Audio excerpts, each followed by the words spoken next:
Hello students, today in this video we'll read chapter 3 of class 11 and that's Discovering Tut. The saga continues and this chapter is written by A.R. Williams. So इस chapter में थोड़ा पहले मैं brief बताती हूँ आपको कि क्या मतलब है इसका. The saga continuous.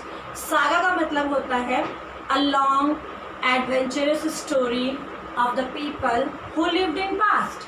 जैसे राम भगवान की स्टोरी रामायण सागा है, जैसे महाभारत इसको भी हम सागा कह सकते हैं. वैसे इनके लिए दूसरा वर्ड इपिक भी है, ग्रंथ. लेकिन सागा भी एक लंबी स्टोरी होती है, एडवेंचरस होती है, रिस्क के भरी हुई होती है. उन लोगों के बारे में जो इतिहास में कभी जीवित थे, बहुत सालों पहले जो लोग जीवित थे, वो सागा. सो हम इस चैप्टर में पढ़ेंगे टट के बारे में. अभी टट कौन है? इजिप्ट में एक बच्चा था जो कि 14-15 वर्ष की आयु में ही एक राजा बन गया. तो हम ये चैप्टर क्यों पढ़ रहे हैं? क्योंकि वो जो बच्चा था वो कम उम्र में इजिप्ट का पहला एक ऐसा राजा था जो बचपन में ही राजगद्दी में जो बैठा. एक बात ये. दूसरा ये हम ये चैप्टर इसलिए भी पढ़ रहे हैं कि हमें ये जानना है कि ये जो टट था, ये जो राजा टट था, ये क्यों मरा, ये कैसे मरा. तो हमें इसकी मृत्यु की जो मिस्ट्री है उसको भी जानना है. सो इन सब बातों का जवाब हमें मिलेगा इस चैप्टर में और अब हम इसको डिटेल में पढ़ते हैं. So the chapter is discovering टट. डिस्कवर करना. डिस्कवर करना मतलब यहाँ पे ये डिस्कवर करना, ये पता लगाना कि जो ये टट थे इनकी मृत्यु कैसे हुई, किन कारणों से हुई. ठीक है, इसीलिए हमारे चैप्टर का नाम है डिस्कवरिंग टट. और सागा कंटिन्यूस मतलब कि वो जो लॉन्ग स्टोरी है एडवेंचर की, स्ट्रगल की, वो कंटिन्यू हो रही है. क्योंकि अभी भी हमें ये पता नहीं चला, अंत तक भी हमें ये पता नहीं चलता. अंत तक जो है उनकी जो स्ट्रगल्स हैं, उनके जो एडवेंचर्स हैं, वो कंटिन्यू हुए उनकी लाइफ में. लेकिन हम इस चैप्टर में पढ़ेंगे उनके मृत्यु के पीछे क्या राज था. क्या किसी ने उनका कत्ल किया या वो खुद ही किसी कारणवश मृत्यु को प्राप्त हुए. So he was just a teenager when he died. अब यहाँ पे हम ही कौन है? टट. वो टीनेजर था जब उसकी मृत्यु हुई. टीनेजर कौन होता है? 15-16 साल का जो बच्चा होता है उसको टीनेजर कहते हैं. The last heir of a powerful family that had ruled Egypt and its empire for century. और वो इजिप्ट का जो पावरफुल राजघराना था उसका लास्ट उत्तराधिकारी था. एयर होता है उत्तराधिकारी. तो वो इस इजिप्ट के राजघराने का आखिरी उत्तराधिकारी था जो कि जिसकी की मृत्यु हुई जब वो एक टीनेजर था, जब वो 14-15 साल का था. He was laid to rest laden with gold and eventually forgotten. और जब उसकी मृत्यु हुई तो उसको सोने, चांदी, हीरे, जवाहरात के साथ, कब्र के साथ दफना दिया गया और सब उसके बारे में भूल गए. Since the discovery of his tomb in 1922 में उसकी कब्र को खोदा गया, उसको बाहर निकाला गया. उससे पहले सब लोग उसको भूल चुके थे. 1922 से पहले फिर सब भूल चुके थे. The modern world had speculated about what happened to him. जो मॉडर्न वर्ल्ड है उसने स्पेकुलेशंस लगाए. स्पेकुलेशन होता है गैस. उसने गैस किया कि ये जो टीनेजर राजा रहा टट, इसकी मृत्यु के क्या कारण थे. वो तो स्पेकुलेट कर रहा है, वो अंदाज़ा लगा रहा है, वो गैस कर रहा है कि इसकी मृत्यु के कारण क्या क्या रहे होंगे. The most extreme possibility was murder. पर सब लोगों का ये मानना था कि किसी न किसी ने राजा टट की मृत्यु की है, उस पर हमला किया है, उसको मौत की घाट उतारा, मर्डर किया उसका. So now living his tomb for the first time in almost 80 years. 80 साल तक, ध्यान से सुनिएगा, 80 साल तक राजा टट अपनी कब्र में दफने हुए रहे. 80 साल के बाद उन्हें कब्र से निकाला गया 1922 में. अब आप 1922 से 80 साल पीछे जाओ तो तो आपको पता चलेगा कि 80 साल पहले कब उनको दफनाया गया था। तो 80 साल तक वो कब्र के अंदर रहे और 1922 में उनको निकाला गया, कब्र को निकाला गया। अब क्यों निकाला गया? First time in almost 80 years, Tut was undergone a CT scan that offers new clues about his death and life.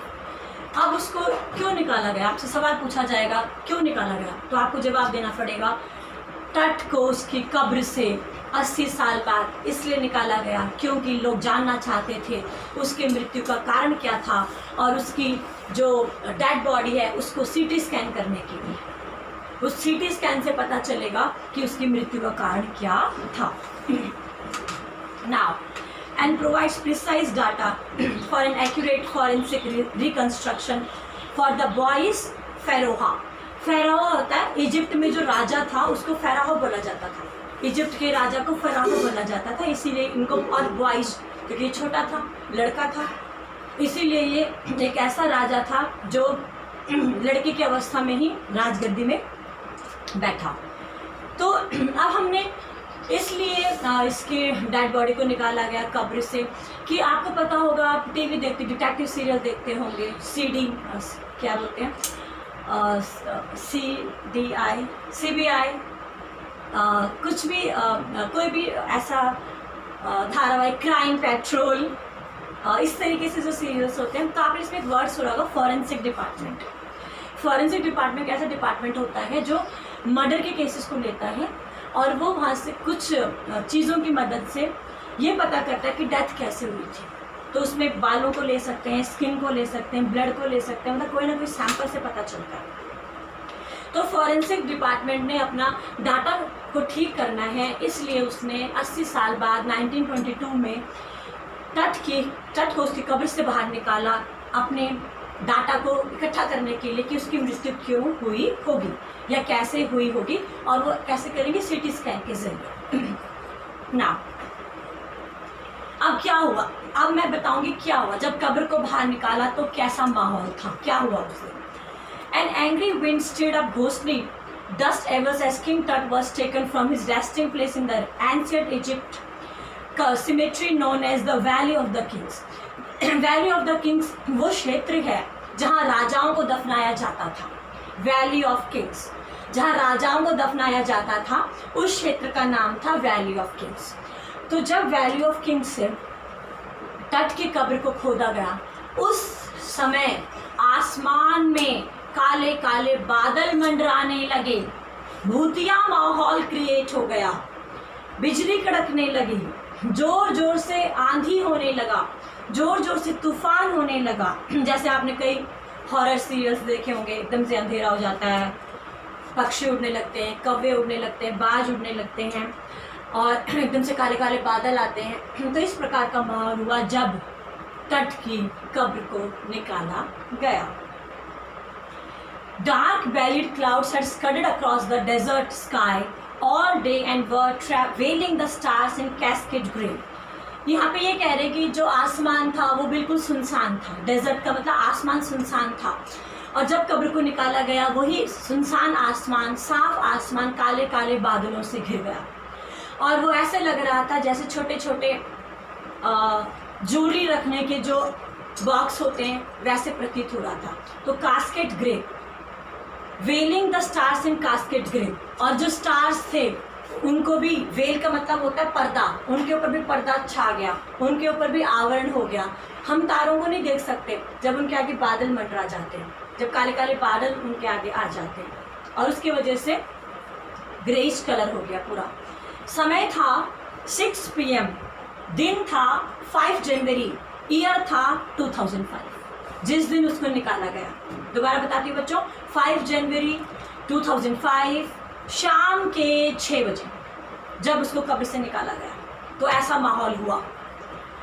The world's most famous mummy, mummy क्या होता है, इजिप्ट में जब मृत्यु हो जाती थी किसी व्यक्ति की, किसी राजा की, तो उसको दफनाते थे पट्टियों को लपेट के, उसके ऊपर कुछ केमिकल डाल दिए जाते थे ताकि उसका जो डेड बॉडी वो सड़े नहीं, गले नहीं, और इस प्रकार फिर उसको दफनाया जाता था। तो उसको मम्मी कहा जाता है। बहुत मूवीज़ भी बनी है मम्मीज़ के ऊपर, mummy returns, so many movies are there. So the world's most famous mummy, gilded head first into CT scanner, brought here to probe the lingering medical mysteries of this little understood young ruler who died more than 3,300 years ago. 3,300 साल पहले मृत्यु हुई थी। तो हमने इसको कब्र से निकाला।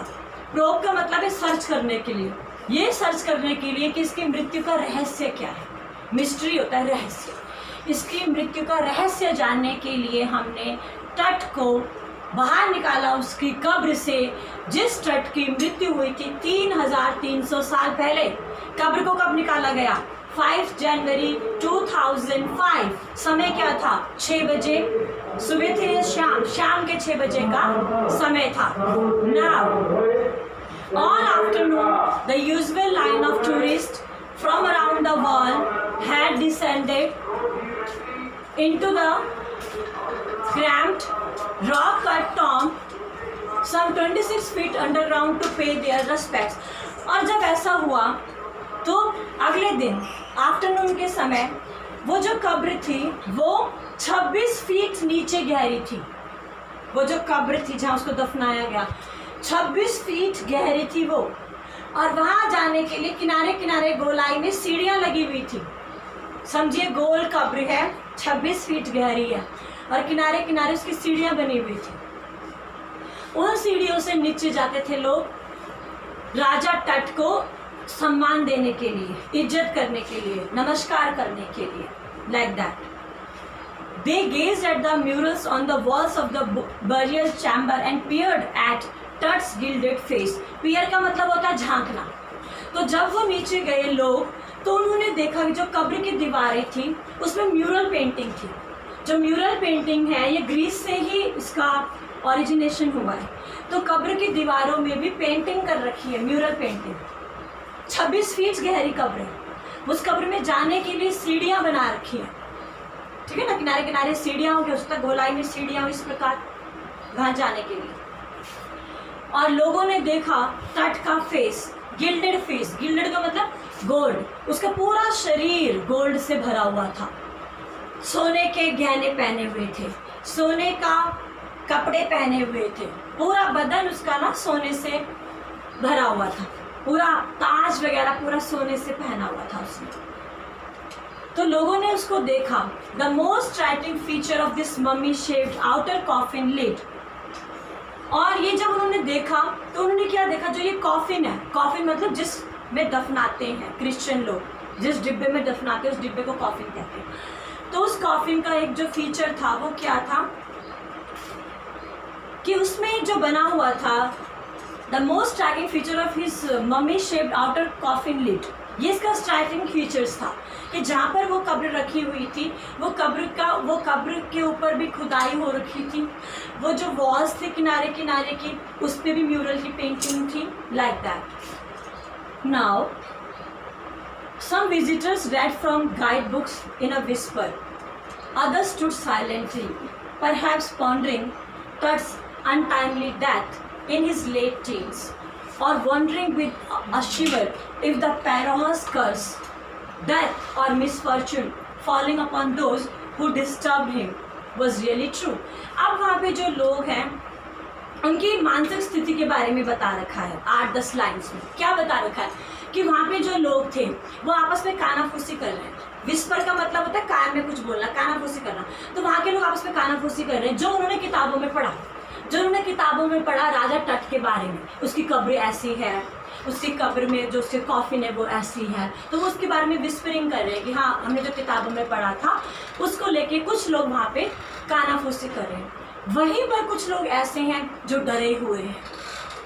वो ऐसे डरे हुए हैं कि वो ये सोच रहे हैं कि हमने तट को उसकी कब्र से निकाला है तो अब कहीं ये हमें शाप ना दे दे, हमें कर्स ना कर दे, हमें श्राप ना दे दे और हम लोगों के ऊपर मृत्यु के बादल ना मंडराने लगे। ऐसे माना जाता था पहले कि हम किसी कब्र को खोदेंगे तो वो जो व्यक्ति है उसकी आत्मा डिस्टर्ब हो जाएगी, परेशान हो जाएगी और वो भी फिर हमें मौत के घाट उतारेगी। कुछ लोग ये भी सोच रहे थे। कुछ लोग वहाँ पर जो मौजूद लोग हैं उसमें से कुछ लोग ये सोच रहे थे कि इसकी डेथ कैसे हुई, इसकी डेथ कैसे हुई, क्यों मरा ये इतनी जल्दी, ठीक है ना, इतनी जल्दी क्यों मरा, अपने टीनेज में क्यों मरा है। तो वहाँ पे जो लोग बैठे थे, जो देख रहे थे, जो नीचे गए थे, उनकी मनस्थिति है इस पैराग्राफ में। Now next, the mummy is in a very bad condition because of what Carter did in 1920s। हम बताएंगे कार्टर कौन है। कार्टर एक व्यक्ति है जो एक आर्कियोलॉजिस्ट है।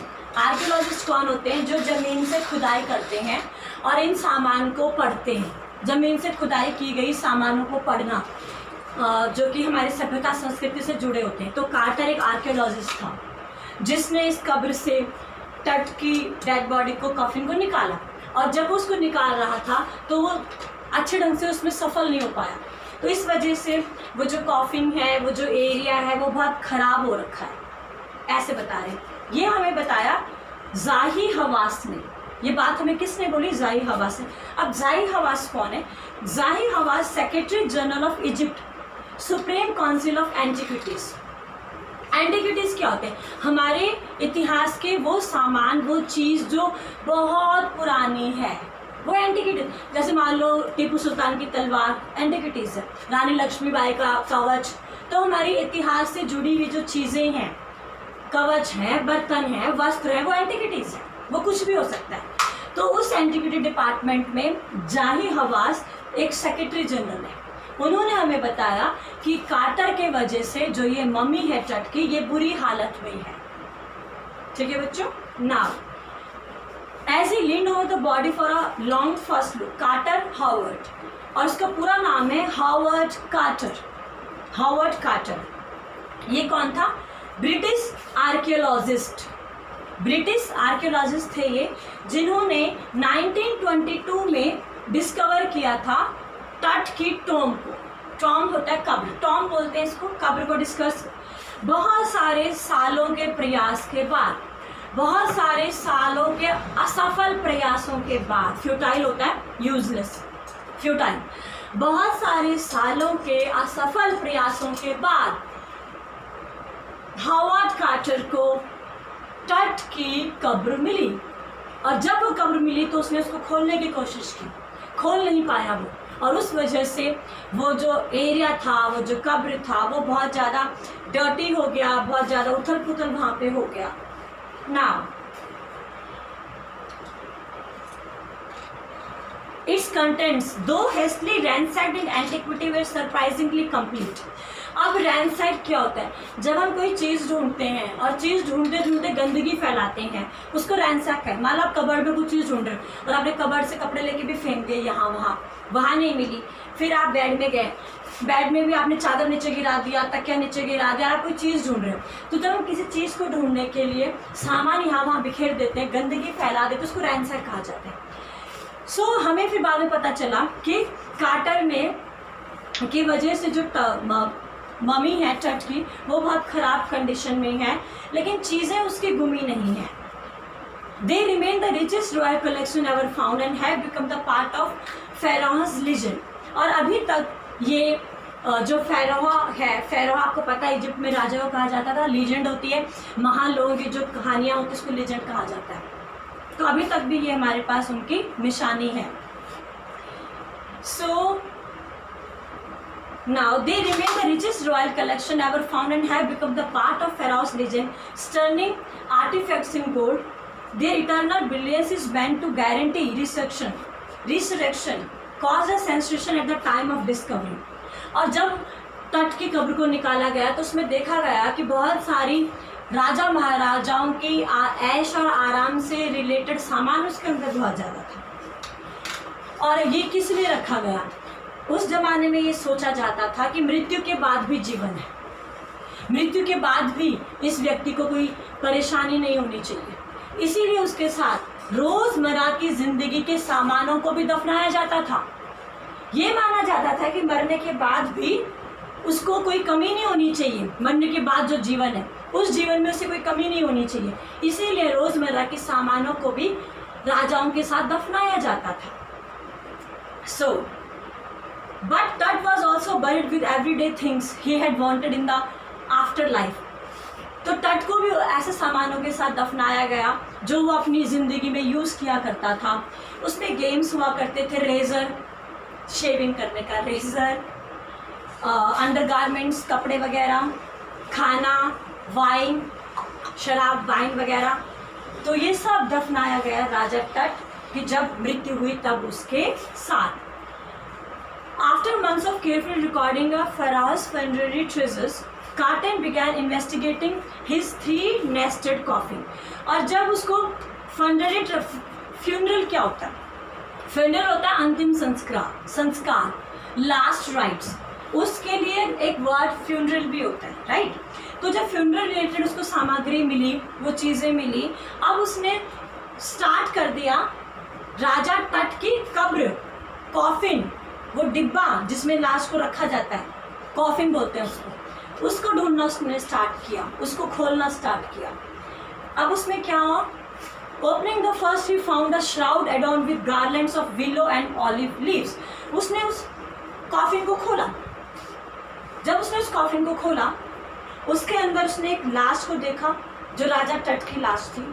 उस लाश के ऊपर सफ़ेद कफन लपेटा हुआ है। देखो इतने सालों बाद भी रंग नजर आ रहा है उसका, इतने सालों बाद। तो इसका मतलब क्या डाला होगा उस कब्र में कि वो चीज़ सड़ी नहीं, गली नहीं, ठीक है ना। तो जब कार्टर ने उस कब्र को खोदा, उस कॉफिन को खोला, तो उसके अंदर राजा टट का शव था और वो सफ़ेद कफन में लपेटा हुआ था। और उसके ऊपर कब्र के कफन के ऊपर, डेड बॉडी के ऊपर मालाएं थी, माला। और माला किसकी बनी हुई थी? ऑलिव लीव्स और विलो फ्लावर्स, विलो और ऑलिव के पत्तों से बनी हुई मालाएं थी। इंडिया में भी आपने देखा होगा जब घर का उद्घाटन होता है तो दरवाजे में नटराज के फूल होते हैं और पत्तियों की माला बनी होती है, उस प्रकार। और फिर हमने and the cornflowers the faded evidence of burial in March और अप्रैल। इससे ये पता चलता है कि जब राजा टट की मृत्यु हुई होगी तो मार्च और अप्रैल का समय रहा होगा, क्योंकि मार्च और अप्रैल के समय में ही ऑलिव और विलो ट्रीज के फूल खिलते हैं। उन पत्तों से और फूलों से माला बनाई गई थी। इससे पता चला कि जिस भी साल में उसकी मृत्यु हुई होगी उस साल में समय कौन सा था? मार्च और अप्रैल का। सो उसके बाद when he finally reached the mummy, though he ran into trouble, the ritual resins had harden. जब वो वहाँ पे पहुंचा मम्मी के, फाइनली मम्मी मतलब सबसे पहले उसने कॉफिन खोला, उसके बाद वो कफन था, फिर कफन के ऊपर चादर हटाया, और जब वो मम्मी आई, मम्मी का शरीर आया, राजा टट का शरीर आया, तो उसने क्या देखा? The ritual resins had harden, cementing Tut to the bottom of his solid gold coffin.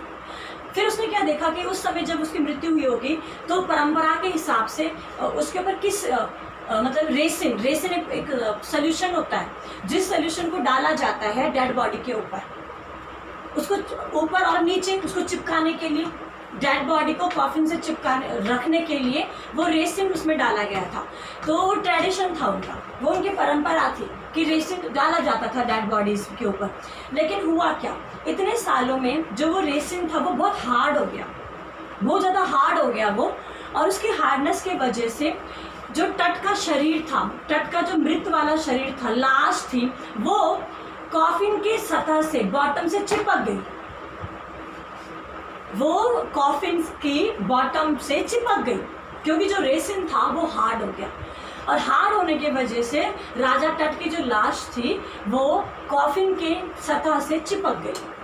तो कितनी मुश्किल हुई होगी कार्टर को। अब कार्टर ने लिखा, फिर वो अपने कमरे में गया होगा, फिर उसने लिखा होगा इतनी मुश्किलों के बाद मैं राजा टट के कब्र मुझे मिली, उसका मुझे कॉफिन मिला, आज मैंने उसके शरीर को भी देखा, लेकिन अब मैं क्या करूं?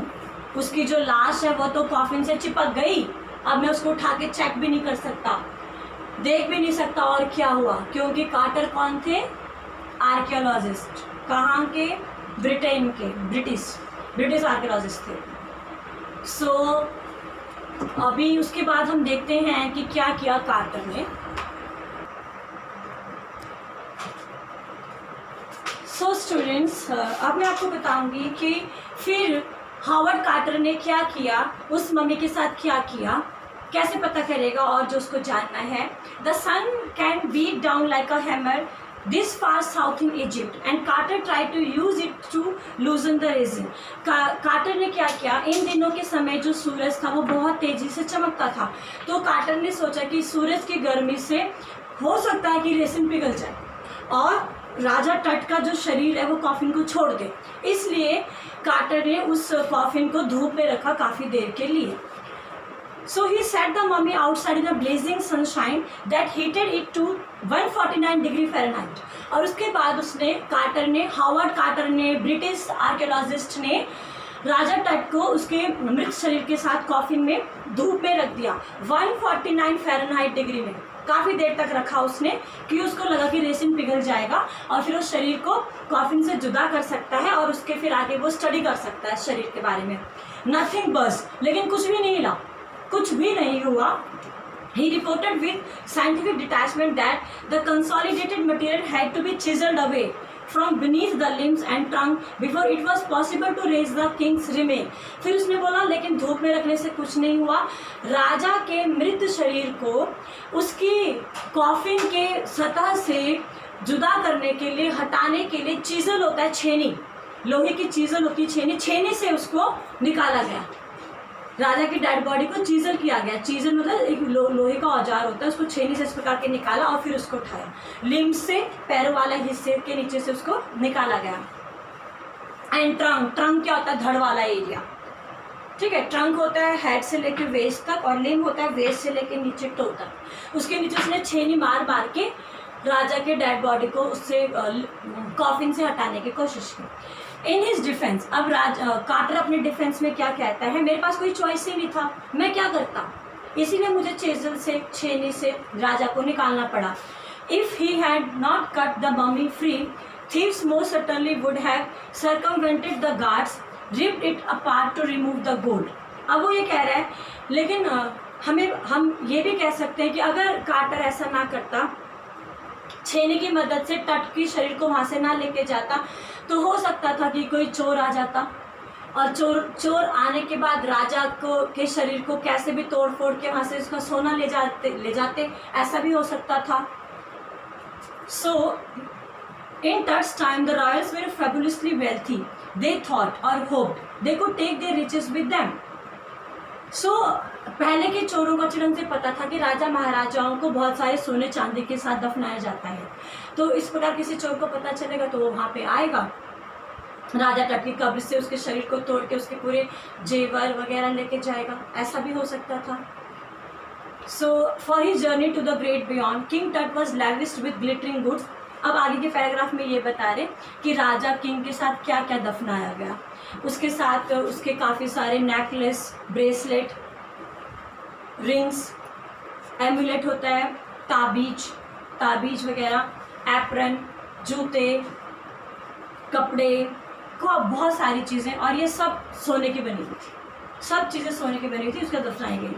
To separate Tut from his adornments, Carter man remove the mummy's head and severed nearly every major point. अब क्या हुआ, राजा को उसके गहनों से अलग करने के लिए कार्टर ने राजा टट के सर को अलग किया, डेड बॉडी से सर को हटाया और उसके बाद उसके पूरे ऑर्नामेंट्स वगैरह निकाले।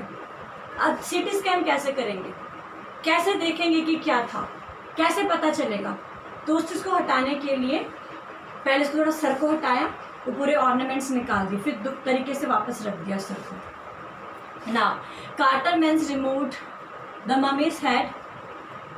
Once they had finished, they resembled the remains on a layer of sand in a wooden box with padding that concealed the damage. The bed where Tut now rest.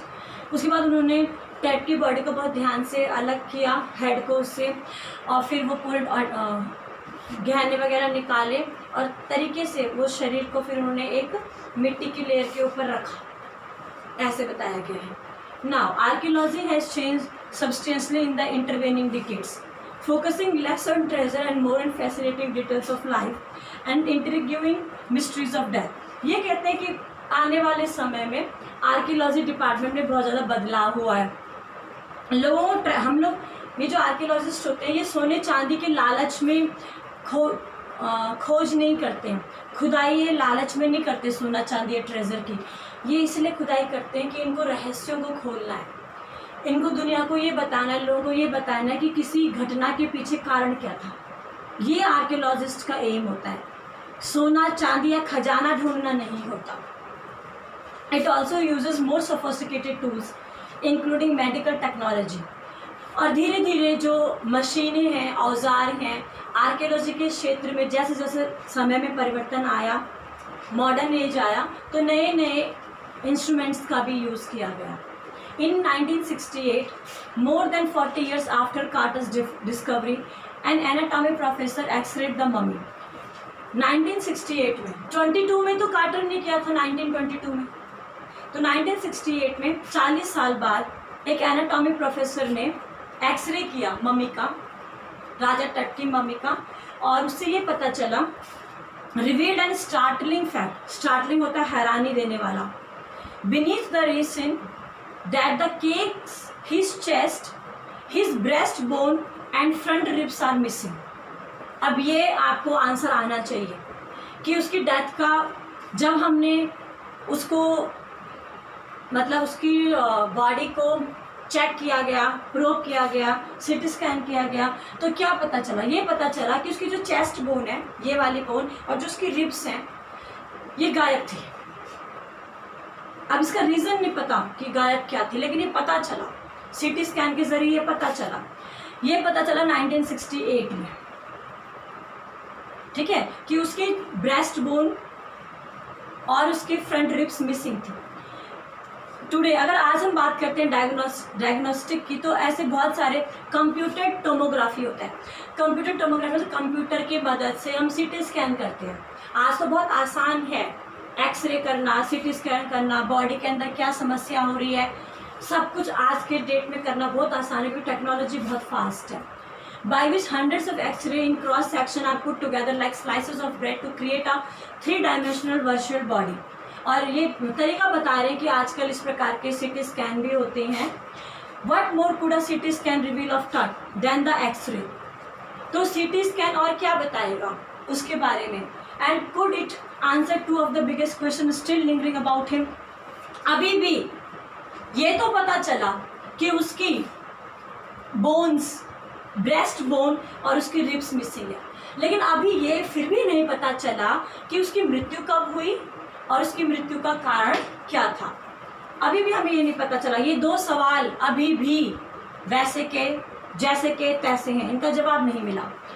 King टट की जो मृत्यु हुई वो एक बहुत बड़ा हादसा था, बहुत बड़ा शोक था, क्योंकि वो अपने परिवार का वंशज आखिरी वंशज था वो।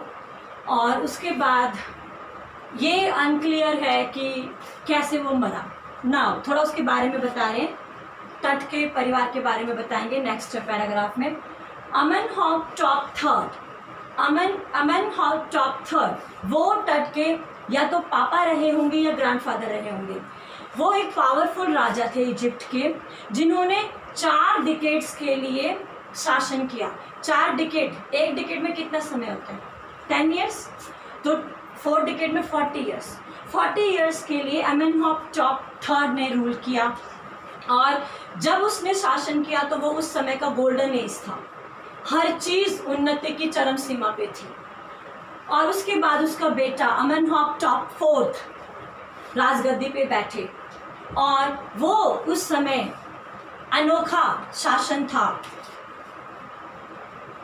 इजिप्ट के शासन काल में। जो ये नए राजा थे, कौन सा बेटा? ये अमेनहॉप फोर्थ की बात हम कर रहे हैं। इन्होंने जब शासन किया तो इन्होंने किसकी पूजा पे बल दिया? इन्होंने पूजा पे बल दिया एटन की, A10 एटन, ए और 10 की स्पेलिंग है एटन। ये द सन डिस्क, इस भगवान की पूजा पे बल दिया, और अपना इन्होंने नाम चेंज कर दिया अखेटन 10। इसका मतलब होता है सर्वेंट ऑफ द एटन। अपना नाम चेंज किया उन्होंने, उनका नाम था अमेनहॉप टैप फोर्थ था वो। और क्योंकि वो भगवान एटन को बहुत मानते थे इसीलिए उन्होंने अपना नाम चेंज करके बनाया एहेनटेन, अखेहेनटेन, ठीक है। और इसका मतलब होता है servant of the Aten, right. And move the religious capital from the old city of Thebes to the new city of Akhetaten. बेटा ये ग्रीक नाम है, फॉरेन नाम है, तो थोड़ा प्रोनाउंसिएशन में प्रॉब्लम हो सकता है, बट स्पेलिंग्स आपको लर्न करना पड़ेगा। उन्होंने अपनी जो राजधानी थी उसको भी थीब्स से चेंज किया और अखेटेंटेन में लेके गए, जिसको हम अमरना नाम से जानते थे। उसके बाद he further shock the country by attacking Amun. और हैरानी की बात ये थी, ये तो कोई बात नहीं कि उन्होंने एटन की पूजा पे बल दिया, लेकिन बुरी बात ये थी कि उन्होंने जो एक दूसरे भगवान थे एमन, AMUN, एमन, ठीक है, अमन भी कह सकते हैं, AMUN, इस भगवान की मूर्तियों को तोड़ना शुरू कर दिया, मंदिरों को तोड़ना शुरू कर दिया। तो ये बात तो चलो उनकी ठीक है कि उन्होंने एटन भगवान की पूजा करवाई, अपना नाम चेंज किया, अपनी कैपिटल चेंज की, लेकिन ये उसने गलत किया कि उसने दूसरा भगवान जिसका नाम एमन है, AMUN, अ मेजर गॉड, उसकी मूर्तियाँ तोड़नी शुरू कर दी, मंदिर तोड़ने शुरू कर दिए। सो ये हमें बताया है रे जॉनसन ने। और रे जॉनसन कौन थे? डायरेक्टर थे university of Chicago research centre in Luxor. तो ये आपको 2-4 नाम याद करने पड़ेंगे, वो किस डेजिग्नेशन पे हैं, क्या कार्य करते थे, ये भी लर्न करना पड़ेगा। The family that had ruled for centuries was coming to an end and then Akhenaten went a little wacky. और जो ये राजा था अखेटेंटेन, ये थोड़ा वैकी हो गया। वैकी मतलब क्रेजी, पागल, सनकी। आफ्टर अखेटेंस डेथ, और फिर इसकी मृत्यु हुई, अ मिस्टीरियस रूलर नेम्ड समेनखाकेर, ठीक है, समेनखाकरे, KARE, ये आए, पर इन्होंने ज़्यादा समय तक इन्होंने राज्य नहीं किया, थोड़े से साल तक किया। और उसके बाद अ वेरी यंग रूलर जिसका नाम है टूटनखाटन, टूटनखाटन, जिसके बारे में हम पढ़ रहे हैं चैप्टर, पूरा नाम इनका ये था, ठीक है, TUTANKHATN, so Tutankhaten took the throne, और जिसका ब्रीफ नाम था किंग टट, जिसको कि हम आज किंग टट के नाम से जानते हैं। बहुत जल्दी इस राजा ने भी अपना नाम चेंज किया और अपना नाम बनाया टूटनखामुन, टूटनखामुन। दूसरा वाला भगवान जो है ना AMUN, उसको एंड में जोड़ दिया, ठीक है। इनका शुरू का तो सेम है नाम, टूटन तो है, और टूटन खा के आगे ने अमुन लगा दिया, AMUN, क्योंकि ये अमुन भगवान को मानते थे। तो जो मंदिर तोड़ दिए, जो मूर्तियां तोड़ दी, दोबारा से मंदिरों को स्थापित किया, मूर्तियों को स्थापित किया। और हम ये बोलेंगे अपना नाम इन्होंने क्यों बनाया, क्योंकि ये अमुन भगवान को मानते थे, उनकी पूजा करते थे। सो उसके बाद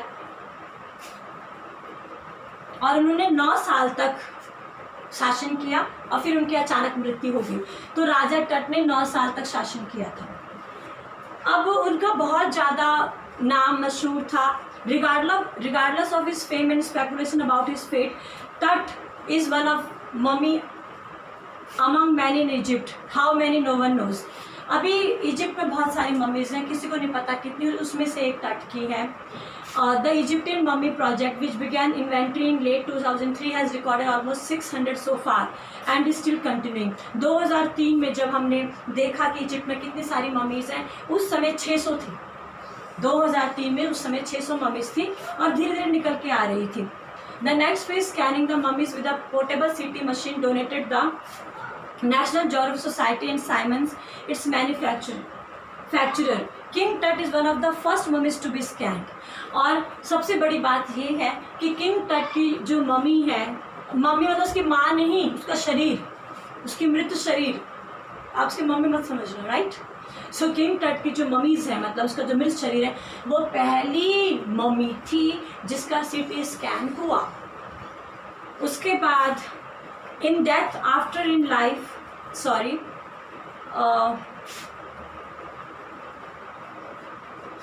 King Tut, this we have done in death as in life, moving regardless ahead of his countrymen. मतलब जो 600 ममीज पता चली, उन समय से सबसे पहली मम्मी किंग टट की थी जिसका CT स्कैन हुआ है.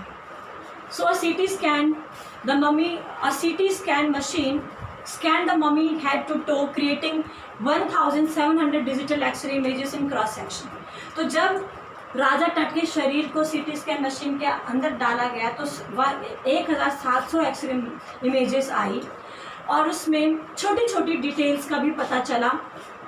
छोटी छोटी भी थी, हैरानी वाली भी थी. एरी का मतलब एरी डिटेल, हैरानी वाली डिटेल थी वो. और हमें क्या पता चला? टट entire body similarly recorded. Radiology, forensic, anatomy began to prove the secret that winged goddesses, a gilded burial shrine protected for so long. ये जो कह रहे हैं कि winged goddesses, ऐसी देवी जिसके पर होते हैं, इन्होंने अब तक राजा टट के देखभाल किया शरीर का. मरने के बाद इनका देखभाल किया. तो मरने के बाद भी ज़िंदगी में भगवान होते होंगे जो मरने के बाद हमारा ध्यान रखते हैं, हमारे शरीर का, हमारी आत्मा का. The night of the scan, workmen carried Tut from the tomb in his box. जिस दिन उसके शरीर का CT स्कैन किया गया, उस दिन कब्र से उस डेड बॉडी को निकाला गया. ठीक है, रैंप से निकाला गया और स्टेयर्स के मदद से नीचे लोग गए और फिर हाइड्रोलिक लिफ्ट. हाइड्रोलिक का मतलब पानी की मदद से चलने वाली लिफ्ट. हाइड्रोलिक लिफ्ट का मतलब होता है पानी की मदद से चलने वाली लिफ्ट. तो पानी की मदद से चलने वाली लिफ्ट के ज़रिए राजा टट की डेड बॉडी को ऊपर लेके गए और जहाँ पे फिर CT स्कैन की मदद से सर्च किया गया होगा वहाँ पर उसको लेके गए. तो जब वहाँ पे लेके गए तो वहाँ पे मिट्टी बहुत ज़्यादा रही होगी शरीर वगैरह में. तो जब वो काम शुरू कर रहे थे, मिट्टी की वजह से वहाँ पे जो फ़ैन है वो ख़राब हो गए. The $1 million scanner had quit because of sand in cooler fan. और वहाँ पे मिट्टी की वजह से जो स्कैनर था वो ख़राब हो गया. तो वहाँ पे कोई गार्ड है, उसने डर के कहा, अरे अब तो ये जो पैरोहा है इसका अभिशाप हमारे ऊपर हो गया, ये हमें बद्दुआ दे रहा है, इस वजह से हमारी मशीनें ख़राब हो गई. इवेंचुअली आखिरी में substitute fans worked well. Substitute क्या होता है? हम अपने घरों में कोई चीज़ ख़राब हो जाती है तो उसके अल्टरनेट रखते हैं, उसको सब्स्टिट्यूट कहते हैं. मान लीजिए कोई ना कोई घर में कोई ना कोई सब्स्टिट्यूट का मतलब अलग से हम स्टोर में सामान रखते हैं. अगर कोई चीज़ ख़राब हो जाती है तो उसके जगह फिर हम उसको यूज़ कर लेते हैं, वो सब्स्टिट्यूट होता है. तो सब्स्टिट्यूट फैन की मदद से उन्होंने CT स्कैन का प्रोसीजर समाप्त किया और जब ये पता चला कि पूरा बॉडी ठीक है, उस बदन से कुछ भी और भी मिस नहीं है, डाटा वगैरह में कोई प्रॉब्लम नहीं है, दोबारा वर्कमैन की मदद से राजा टट के शरीर को उसके कॉफिन के अंदर डाला गया और फिर कब्र में रख दिया गया. केवल 3 घंटे के लिए ही राजा टट के शरीर को कॉफिन से बाहर निकाला गया था, सर्च करने के लिए, प्रोब करने के लिए. ठीक है. Now but in the trailer a technician pulled up astonishing images of टट ऑन अ कंप्यूटर स्क्रीन. और कंप्यूटर स्क्रीन में जब हमने देखा तो बहुत हैरानी वाली, एस्टॉनिश का मतलब हैरानी वाली इमेजेस थी. A grey head took shape from a scattering of pixels. Pixel में छोटी छोटी इमेजेस, जब वो छोटी छोटी इमेजेस आपस में टकराई तो एक बहुत बड़ा हेड का शेप आ गया. ठीक है. जैसे हम किसी बॉडी को मशीन के अंदर डालते हैं तो हमें यहाँ पे कैमरा में स्क्रीन में क्या नज़र आएगा, जब वो पूरी रेज उस चीज़ सर के ऊपर गिरेगी तो एक 3D फिगर बनेगा, तो हमें पता चलेगा ये इसका हेड है. इस प्रकार the technician spun and tilted it in every direction. फिर वो जो टेक्नीशियन है उसने हर डायरेक्शन में टिल्ट किया, इमेज को टिल्ट किया या मशीन को टिल्ट किया देखने के लिए. टिल्ट मतलब थोड़ा मोड़ना. Neck vertebrae appeared as clearly as in anatomy class. मतलब वो जो राजा टट का वर्टिब्रे था, वर्टिब्रेट होता है गर्दन के नीचे, गर्दन से स्टार्ट होने वाली हड्डी जो हमारी टेल बोन तक स्टार्ट होगी, टेल बोन तक रहेगी. तो ये पता चला कि राजा टट की जो हड्डी का आकार है वो वैसा ही है जैसे मानव का होता है, जैसे इंसानों का होता है. एनाटॉमी होता है स्टडी ऑफ ह्यूमन बॉडी. तो एनाटॉमी के क्लास में जिस प्रकार रहा होगा वैसे ही राजा तट का बैकबोन भी था, ऐसे कह सकते हैं। Other images revealed a hand, several views of rib cage and transaction of skull. और भी इमेजेस उससे पता चला, हैंड के बारे में पता चला, स्कल मतलब खोपड़ी के बारे में पता चला। ये सब कैसे पता चला? उसकी बॉडी को रखा था सीटी स्कैन मशीन के अंदर, तो फिर इमेजेस निकल के आई बाद में उसको स्टडी किया गया ऐसे। But now for the pressure was of, अब प्रेशर खत्म हो चुका है। प्रेशर किस बात का? इस बात का डर था कि कब्र से मम्मी को निकाला गया है तो कुछ ना कुछ अभिशाप होगा, वो प्रेशर खत्म हो चुका है। तो जाही हवास अब कह रहा है कि मुझे नींद नहीं आई अभी तक, क्योंकि वो मम्मी बाहर थी, मेरा कुछ भी उल्टा सीधा हो सकता है, बुरा हो सकता है और शुभ हो सकता है। लेकिन अब क्योंकि हमने मम्मी को वापस रख दिया है कब्र में और वो वहाँ पे आराम से है कब्र में, अब मैं आराम से सो सकता हूँ, ये कहा है जाही हवास ने, जो कि जनरल सेक्रेटरी हैं, है ना, हमने आपको बताया जो कि जनरल सेक्रेटरी हैं, राइट, एंटिक डिपार्टमेंट के। So now, by the time we left the trailer, descending metal stairs to the sandy ground, the wind has stopped. और जब हम नीचे गए, डिसेंड होता है नीचे जाना, जब हम कब्र में नीचे जा रहे हैं राजा तट की डेड बॉडी को रखने के लिए, उसकी कॉफिन में धीरे धीरे हवाएं बंद हो गई, काले बादल छट गए, आसमान साफ हो गया, हवाएं चलनी बंद हो गई। The winter lay cold and still like death itself in this valley of the departed. Valley of departed मतलब departed, जो इंसान मर जाता है वो departed होता है। तो valley of departed का मतलब शमशान, कब्रिस्तान, सो वो होता है valley of departed। सो ये जो valley of departed है, और हमने आपको बताया था किंग्स वैली भी है, तो यहाँ पर ये और सर्दियों का समय है, तो ऑलरेडी डर का माहौल तो है, लेकिन वो नहीं है जो शुरुआत में हुई जब हमने कब्र को खोलना शुरू किया। अब नहीं, क्योंकि अब वापस जा रही है, राजा तट का शरीर वापस जा रहा है, मम्मी वापस रख रहे हैं उस जगह में, तो माहौल ठीक हो रहे हैं, हवाएं बंद हो चुकी हैं। So just about the entrance to Tut storm stood Orion. अब जहाँ पे राजा तट की कब्र है उसके ठीक ऊपर, राजा तट की कब्र के ठीक ऊपर ऑरियन कॉन्स्टिलेशन है। आपने सर्दियों में दिखता है बच्चों ऑरियन कॉन्स्टिलेशन, सर्दियों में ऑरियन कॉन्स्टिलेशन दिखता है, और जो ऑरियन कॉन्स्टिलेशन होता है वो इजिप्ट के हिसाब से जो ऑरियन कॉन्स्टिलेशन है as the soul of Orisis, Osiris, soul of Osiris, जो ऑरियन कॉन्स्टिलेशन है ये भगवान ऑसिरिस की आत्मा है। और भगवान ऑसिरिस कौन है? भगवान ऑसिरिस मरने के बाद की जो जिंदगी है, आफ्टर लाइफ के गॉड है, आफ्टर लाइफ के जो गॉड है, मरने के बाद की जिंदगी के जो भगवान है, उनका नाम है ऑसिरिस, और उसकी जो आत्मा है वो है ऑरियन। तो अब ये कह रहे हैं कि राजा तट की देखभाल कौन कर रहे हैं? ऑरियन, भगवान ऑसिरिस की आत्मा ऑरियन अभी भी राजा तट की देखभाल कर रही है। और अब माहौल शांतिमय हो गया है, कुछ भी हलचल नहीं है, काले बादल नहीं है, बिजली नहीं है, बिजली कड़क नहीं रही है, आंधी नहीं चल रही, तूफान नहीं चल रही, क्योंकि वो भगवान जो मृत्यु के बाद मदद करते हैं अपने प्रिय जनों की, वो अब भी देख रहे हैं कि अब तट वापस सुरक्षित अपनी कब्र में पहुंच चुका है। तो बेटा आप लोगों ने इस प्रकार देखा होगा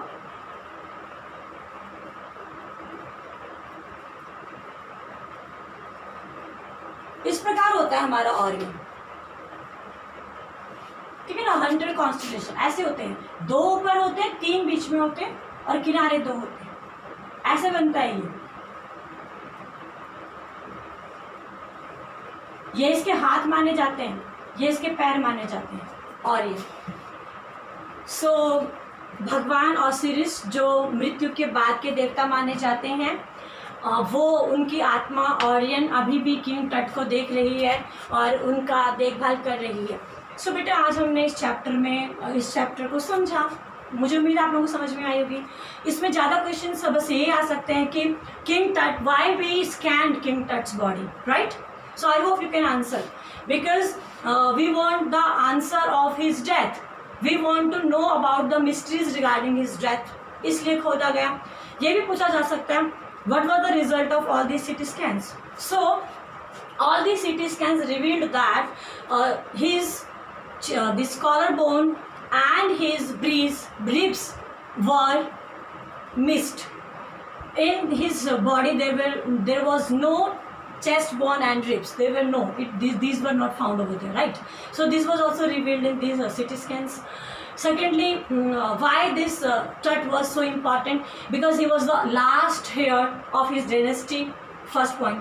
Secondly, he was the youngest heir of that dynasty, and he ruled for 9 years. इसीलिए इतना महान है वो, हम उनके बारे में पढ़ रहे हैं. किंग टट क्यों इम्पॉर्टेंट थे? किंग टट का पूरा नाम क्या है? किंग टट ने अपना नाम क्या बदला? ये छोटी छोटी बातें. 2-3 लोगों का जिक्र हुआ है, कार्टर का, जैकिब सैन का, और लास्ट में मिस्टर रॉय है उनका. तो ये हमें याद करना पड़ेगा. कोई आपकी क्वेरीज हैं बच्चों? Without hesitation you let Vijay ma'am know, I will help you out. Thank you.